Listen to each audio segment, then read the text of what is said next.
Assalamualaikum warahmatullahi wabarakatuh.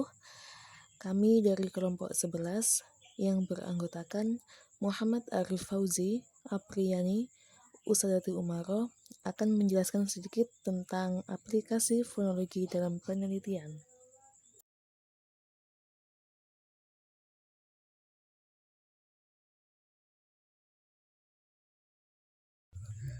Dalam aplikasi ilmu fonologi, kami mengambil tema tentang peran ilmu aswat dalam pelafalan huruf hijaiyah.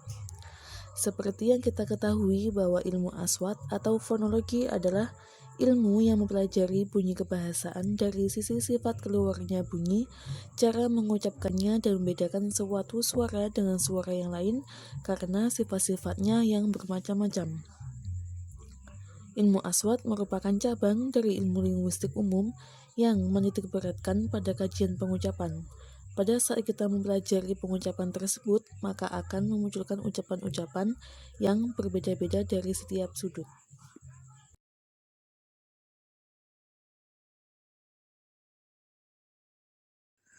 Prinsip terapan aswat dalam huruf hijaiyah. Prinsip terapan bahasa adalah segala sesuatu unsur yang terkait dengan ruang lingkup pembelajaran bahasa, terutama bahasa Arab. Dalam ilmu tajwid menyatakan bila dua bunyi berdekatan dalam sebuah kata akan terjadi 5 fenomena bunyi, yaitu ikhfa, idgham, iqlab, gunnah, dan penebalan.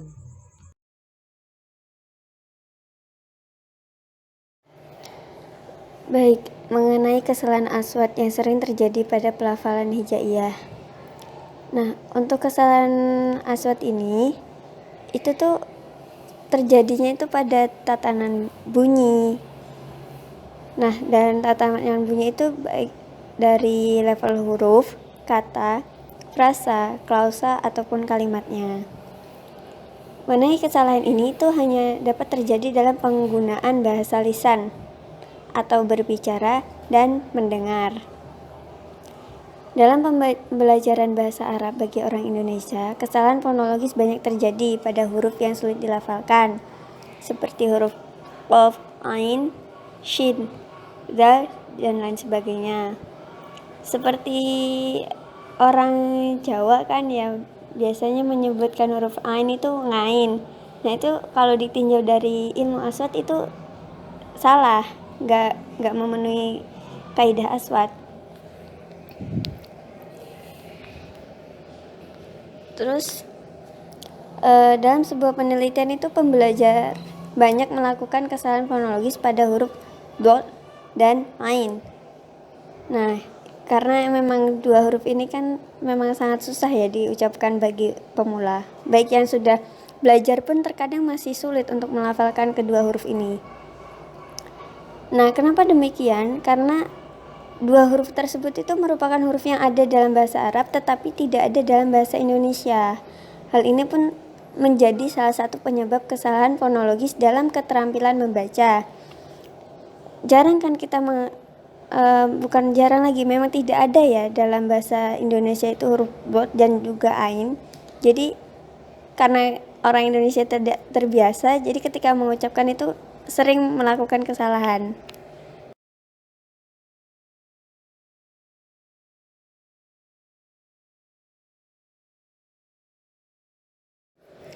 Kesalahan fonologis yang ditemukan berupa ketidaksesuaian makhraj huruf dan ketidakmampuan pembelajar dalam membedakan huruf hijaiyah yang berakibat dalam pengubahan satu huruf dengan huruf lainnya. Kesalahan pada poin mengubah huruf dengan huruf lain dapat berpengaruh pada semantik. Ketepatan pengucapan dalam sebuah tuturan adalah hal yang penting karena dapat mempengaruhi makna yang dimaksud oleh pengucap. Seperti contoh, ain menjadi a atau sebaliknya. Nah, itu dalam semantik akan mempengaruhi.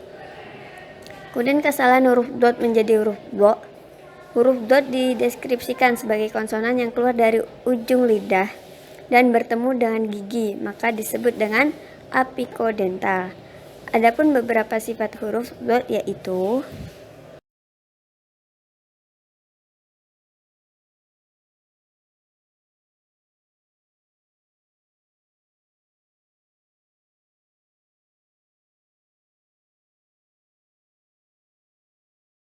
Jahar atau jelas, maksudnya ialah membunyikan huruf dengan tidak berdesis dan nafas tertahan, sehingga bunyi terdengar lebih jelas dan bersih.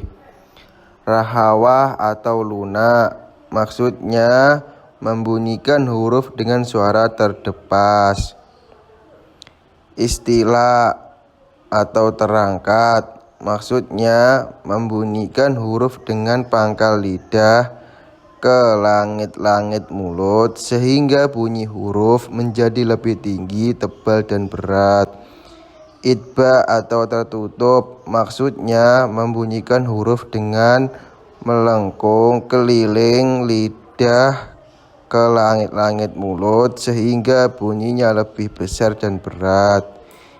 Ismat atau diam, menahan, maksudnya membunyikan huruf dengan berat dan bertahan.